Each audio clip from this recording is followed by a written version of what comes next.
délaissé par le gouvernement. C'est ça la vérité. Vous sommes délaissés, M. David, au moment où le pays est en guerre, et que le chef de l'État ainsi que le gouvernement s'efforcent en sorte pour résoudre les problèmes de l'Est, la guerre est presque finie. Parce que le chef de l'État avait promis et l'a promis. Mais vous aussi, en tant que vivant à l'étranger, les étudiants, vous réclamez que le gouvernement fasse quelque chose. Vous voulez comme si accaparer le tout. C'est bon pour vous. Pourquoi ça va bien pour vous? Et donc, vous savez la question de cela. Vous ne pouvez pas sortir. Non. En ce sens, je ne dirais pas qu'on plaidoie juste pour nous. On parle précisément de nous et d'autres personnes avec qui on est venu, précisément à d'autres personnes qui s'envoient dans notre pays. Parce que c'est ce qu'on parle seulement des boursiers de ce pays qui ne reçoivent pas de l'argent. Il y a même des boursiers de certains pays qui parlent par rapport à tout le monde. Je parle en général, je parle pas en particulier. Et par rapport à la situation qui se vit dans notre pays, à l'Est, je soulignerais que moi-même je suis un Swahili, comme le disent les Guinois. Je parle Swahili, je suis de ceux qui... On sait que les amis internet doivent s'activer. Comment tu vas dire que tu es là? Non, en ce sens, par rapport à là, je suis de tout cœur d'abord avec... moi, je vais peut-être que ça a l'air un peu évident. Toto, la beauté, c'est à dire une salutation à la maison. Donc je reviens en disant que par rapport à la situation qui se vit là-bas au pays, ça c'est peut-être une raison qui fait que nous ne recevons pas quelque chose venant du gouvernement. Mais ça c'est pas une raison capitale qui fait que ce gouvernement riche par rapport au seul riche que nous avons au pays manque de quelque chose pour essayer de fournir même un geste, même un petit geste par rapport aux boursiers qui sont au pays, pour par après revenir faire quelque chose au pays, même pouvoir développer le pays. Et si vous nous envoyez à l'extérieur étudier, vous savez les risques, vous savez les conséquences, vous savez les réalités qu'on peut rencontrer à l'extérieur du pays. Et en nous envoyant là-bas, c'est pas comme si vous nous envoyez devant, je sais pas, un chien comme ça, il va nous se charger de nous et de nous manger, je sais pas, un terme peut-être de guerre, mais c'est juste une expression pour parler. En ce sens, je dirais qu'on se sent délaissé par le gouvernement par rapport à nos dossiers qui venons de Kinshasa et de différentes villes. Je dirais juste que le gouvernement fasse un geste par rapport à nous. Et par rapport, je reviendrai encore par rapport à la guerre. Il y en a ici des dossiers qui nous sommes des différentes villes, des différents pays d'Afrique et même de, je sais pas, d'Europe. Il y en a de ceux qui subissent des guerres dans leur pays, par exemple. Il y en a des Syriens, et même des Libyens ici.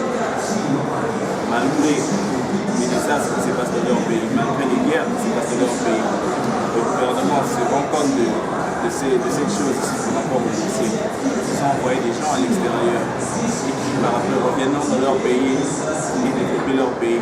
Eux, là-bas, malgré les désastres qui se passent dans leur pays, ils reçoivent quelque chose. Ils se sentent fiers de leur pays. Par là, ils savent qu'ils devront quelque chose à leur pays. Parce qu'ils savent qu'eux, ils les ont permis de quitter. Et par là, ils reviendront et ils feront quelque chose pour un peu développer leur pays. Donc ça, c'est un peu ce que je voulais dire. Il y a encore un autre problème que chez vous, les Congolais, une fois que vous terminez les études, vous ne voulez pas rentrer servir le pays. C'est ça le problème. Monsieur Jared, permets-moi un peu de revenir à la question précédente. Vous avez parlé du problème de la guerre. Comme on dit, comment peut se relater? On a plusieurs services dans notre pays. Le ministère, il n'y a pas que le ministère de la sécurité. J'ai compatis avec mes frères qui sont à l'Est et qui connaissent l'histoire de la guerre qui a commencé depuis longtemps. Il y a beaucoup de hommes morts, des femmes violées là-bas. Ça fait mal au cœur, nous autres patriotes qui aimons beaucoup notre pays. Mais il y a le ministère de l'Éducation, il y a le ministère de l'Enseignement, il y a le ministère de la Sécurité. C'est pas parce que la guerre à l'Est, le ministère de l'Éducation nationale ne doit pas fonctionner. Je ne dis pas que nous ne disons pas que le ministère de l'Éducation ne fonctionne pas. Ça, mais le Congo, c'est un grand pays. Le Congo a beaucoup de ressources. Je ne sais pas, comment est-ce qu'on peut comprendre ça? Un pays comme l'Angola. Angola, vous savez, là, ils ont vécu une longue période de la guerre. La guerre même atteint la capitale. Et aujourd'hui, les étudiants angolais ici, l'État angolais le prend en charge. Et ils construisent des universités, des grandes écoles dans le pays. Et ceux qui sont dans le pays, ils cherchent à mettre les étudiants, les écoliers, dans de bonnes conditions. C'est un peu la toute importance de l'enseignement. Ils viennent de sortir de la guerre, ils ont longtemps combattu pour résoudre ce problème-là de la sécurité. Mais tout ça là, ça doit se faire simultanément. Il ne faut pas que non, en parlant de l'enseignement, du système éducatif, on doit négliger la sécurité du pays. Non. Le ministère de la Sécurité qui s'occupe du problème de la guerre, de la défense de la nation. Le ministère de l'Éducation nationale qui s'occupe du problème de l'enseignement, tout ça là, avec tout le potentiel que le Congo a. Ne me dites pas que c'est impossible que tout cela puisse être faisable. Au même moment, c'est faisable. Alors, moi je suis un homme des sciences, je ne fais pas de la politique, mais nous savons quand même comment cette histoire-là ça marche. C'est faisable tout ça là. Et en même temps sécuriser les pays, et en même temps augmenter le système éducatif. Tout le monde est politicien de chez lui à la maison, c'est dit d'être politicien. Mais nous, ce n'est pas une émission politique, c'est juste, on veut parler des étudiants, voilà pourquoi. Les étudiants, comme les boursiers, s'expriment comme ça, vu de la situation qu'ils rencontrent. Mais monsieur, la fille de dites-nous encore, est-ce que succès, vous dites que vous accusez le gouvernement de ne pas avoir la volonté d'aider les Congolais, c'est ça? Oui, parce que le remarque, ce n'est pas des paroles qui sortent de nulle part. Le remarque par rapport à s'il y a des gens qui partent dans certains pays, Russie, je ne sais pas, en Tunisie, en Algérie, et de là, il y a certains qui ne reçoivent quasiment rien de leurs proches, de leurs parents, voire même d'eux-mêmes. Ceux qui quittent le pays travaillent déjà, parce qu'ils savent qu'ils doivent travailler dur, ils savent qu'il n'y a rien qu'ils reçoivent, ils sortent du pays, pour venir auprès d'eux, il n'y a rien, ils doivent se démerder d'eux-mêmes. C'est un peu le terme. Alors là, je dirais que le gouvernement doit vraiment faire un truc. Je n'oblige pas le gouvernement et je ne dirais pas que je me plains en soi, mais si le système était plutôt différent, peut-être que nous évoluerons un peu plus vite par rapport au développement et par rapport à certains domaines. Mais aujourd'hui, on peut dire que le Congo est des gens dans les sommets du développement, sur les classes du développement, par rapport à 10 ans passés, dans les cas où ça s'est trouvé, la situation qui s'est trouvée au Congo, maintenant actuellement avec les 5 chantiers des chefs de l'État, les choses évoluent quand même. Il faut quand même être reconnaissant dans tout ça. Mais c'est pas sûr. Comment répondre à ta question? Les choses évoluent dans le Congo, personnellement je ne sais pas. Parce que nous sommes ici en Russie, voyons la différence. La différence par rapport à l'élan visible, le cas dont j'ai vécu. Vous savez, j'ai souvent entendu quand j'ai parler de. On est en Europe, il y a un étranger dans un pays qui est un peu plus développé que le Congo, vous allez sentir les retards que nous avons. Moi, je l'ai ressenti. Je me demande comment est-ce que nous pouvons créer encore ce niveau-là aussi longtemps. Les autres pays avancent à une vitesse de croisière là. Je ne sais pas à combien de kilomètres on va avoir. Vous savez, le prince Walid l'Émirat arabe, il a dit une chose.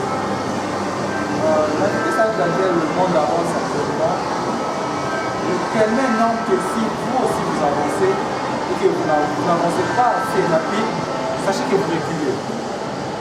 Pas que le Congo avance. C'est là. Ça peut être vrai aussi le Congo avance, je ne sais pas, mais à quelle vitesse? Par rapport au monde. Le monde avance à une vitesse, je ne sais pas comment comparer ça. Nous voyons c'est des constructions, nous voyons c'est des projets, des grands projets. qui se réalise du jour au jour, je sais pas, sur plusieurs domaines, la construction, les sociétés, tout là. Je sais pas égal à ça. Je dirais que pour moi, le Congo est tout. Là, c'est votre point de vue. Mais là, chers amis internautes, vous comprenez que nous sommes aussi en direct. Vous avez parlé de ces phénomènes des étudiants congolais qui partent d'étudiants étrangers, ils ne veulent pas rentrer dans le pays. Vous savez, il y a déjà des ceux-là qui sont rentrés, beaucoup. Et à niveau de qu'est-ce qu'ils font? Le chômage. Non, on ne me dit pas que quand ils rentrent au pays, ils ne travaillent pas. Moi, je s'informe qu'il y a le chômage. Il n'y a pas que les étudiants Expliquez-vous internationaux. Mais même ceux des lycées, des lycées, il y a des licenciés là-bas qui ont fini les études, c'est là 5 ans, 10 ans passés, qui n'ont même pas pu travailler, même pas une seule fois. Vous connaissez un peu la chanson. Qui finit en économie, et puis plus tard pour aller travailler dans une cabine téléphonique. Ça là, comment ça va? Je peux comprendre quelqu'un qui a étudié des intégrales, je ne sais pas, des cours, tout ce qu'il a pu étudier. L'économie là, il n'exploite pas, pour, je sais pas, pour le taux franco-moyen, le dollar, pour l'économie nationale. Il parle sur des amis cabine téléphonique. Il n'y a pas de sous-métier. Respecte le métier, il n'y a pas de sous-métier. Je suis un homme de valeur, je respecte les valeurs du monde, mais c'est pas normal qu'un homme puisse être licencié en économie et aller faire des calculs dans une cabine. Ça là, c'est pas par choix, c'est pas condition majeure parce qu'il n'y a pas d'emploi, il est obligé de trouver un projet. Déjà qu'il est assez grand, il ne peut pas chaque matin se réveiller, demander, je sais pas, papa ou maman, à manger. Et imagine quelqu'un qui a fait des études en Europe, qui a fait des études rudes en Europe, parce que tout en Europe c'est pas facile, hein, quand on commence que c'est pas facile. Bien formé, rentrer en Afrique, aller, le travail, et le matin, demander à manger à papa ou à maman. C'est l'arrêter que vraiment les ça là, je le tolère. Non, mais c'est parce que là, moi, je suis contre toi. Et à propos de ce que je voulais dire, que quand on termine, à Kinshasa, on termine, l'université commence à travailler dans une cabine téléphonique. Alors, si c'était le télécasage, à quoi bon serait important d'entamer les études universitaires? Je ne dis pas que c'est important. Mais ceux-là qui sont terminés, qui terminent les études ici, ils ne veulent pas rentrer parce qu'ils ne veulent pas et qu'il n'y a pas de travail. Non. Mais il y a les cinq chefs, parmi les 5 chefs de l'État, il y a la presse qui est mentionnée là-dessus. C'est qu'il y a les chefs de l'État qui ne veulent pas au Congo. Alors comment toi tu veux dire, tu as fait le devoir, il n'y a pas d'emploi. Donc c'est comme ça. Vous savez, peut-être encore je ne suis pas politicien. Non, ce n'est pas une émission politique. On parle en politique. On parle en tant que patriote, en tant qu'étudiant. Il faudrait être réaliste aussi. Comment le chômage. Le chômage qui domine. Franchement, il y a vraiment beaucoup d'intellectuels ailleurs. C'est même le pays, dans le pays, il y a des intellectuels qui ont beaucoup étudié, qui ont la maîtrise, qui sont bien formés, qui peuvent beaucoup aider à la nation.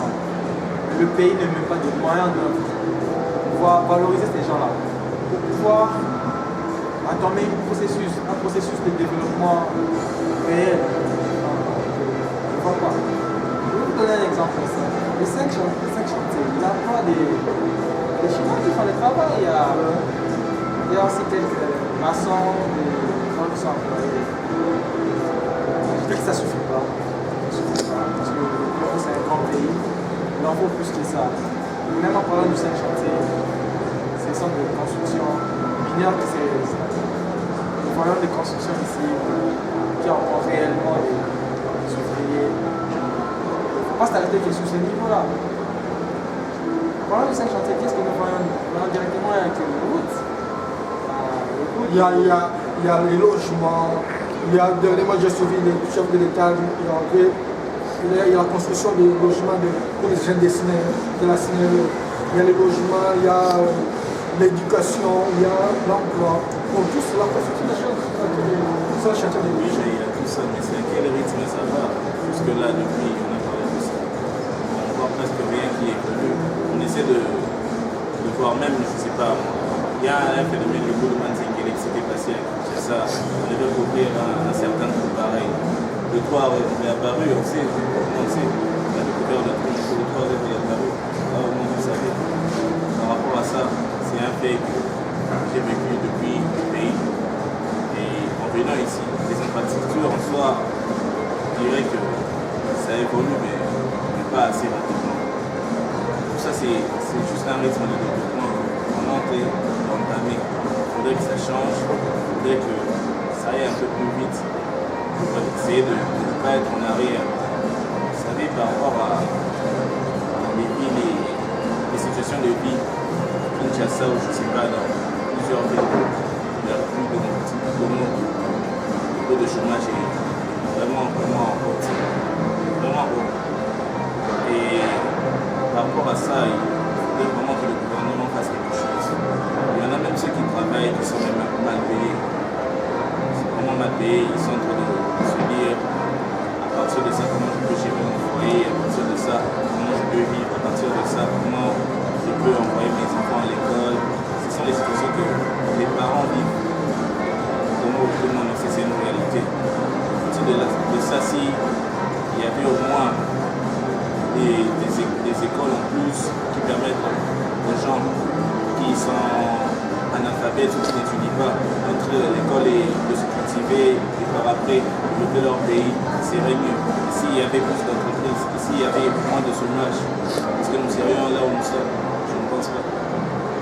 Nous ne sommes pas là où nous sommes, là ce sont vous comprenez l'ambiance de là où nous sommes. Les étudiants congolais boursiers comme ça sont toujours réclamistes et on ne sait pas là où ils vont nous amener. Mais dites-moi, M. Marcelin, vous qui étudiez ici à l'étranger, vous ne voyez pas que vous avez la chance d'être créateur d'emploi ou d'être demandeur d'emploi. Vous ne voyez pas ça. Créer l'emploi. Vous créez ici, vous pour créer l'emploi, comme d'autres le font. Et rentrer, servir au pays avec la CNC, la PNM. Par rapport à ceux-là qui sont restés.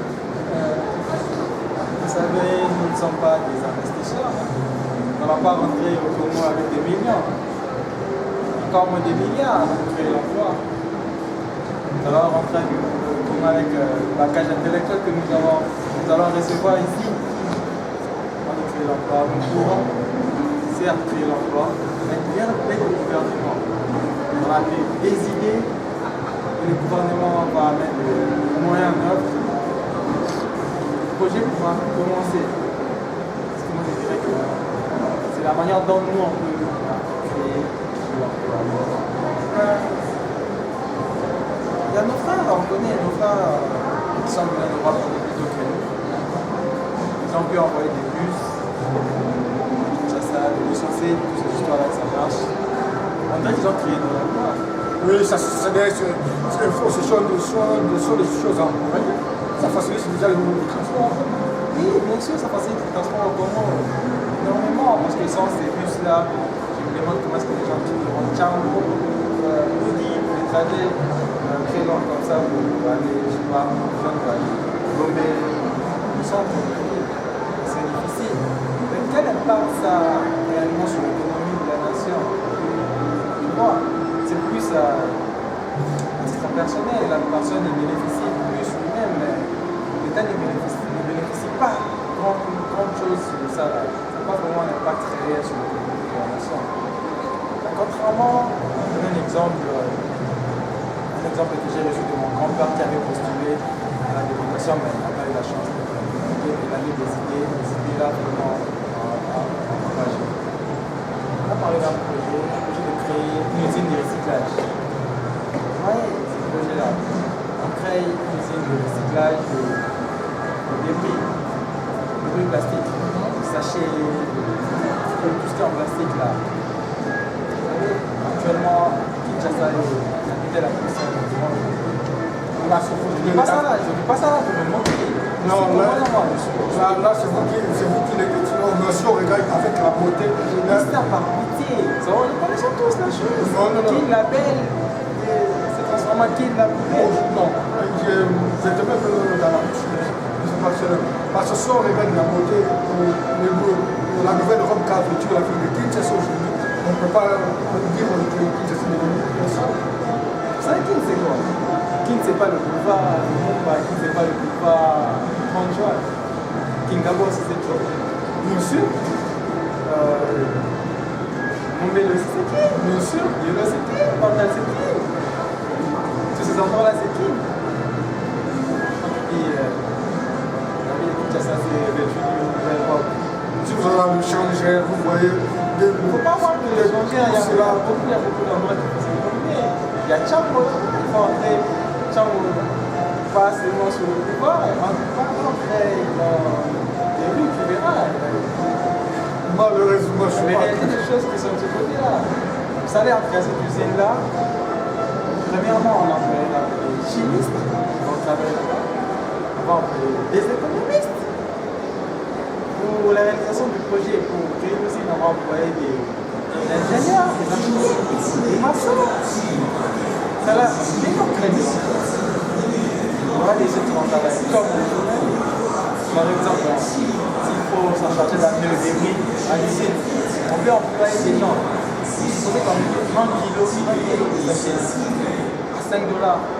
Je vous dis qu'en moins d'une semaine, tous les sachets qu'il y a dans la ville de Kinshasa finiront. Tu comprends un peu ça? Ça, c'est un grand projet. Et tu parles déjà qu'il y a des intellectuels à l'étranger qui ne veulent pas rentrer dans le pays. Mais il y a des Sénats qui sont rentrés avec des projets, le gouvernement n'a pas pu accueillir ça. Il y a des Sénats qui ont manqué de vue.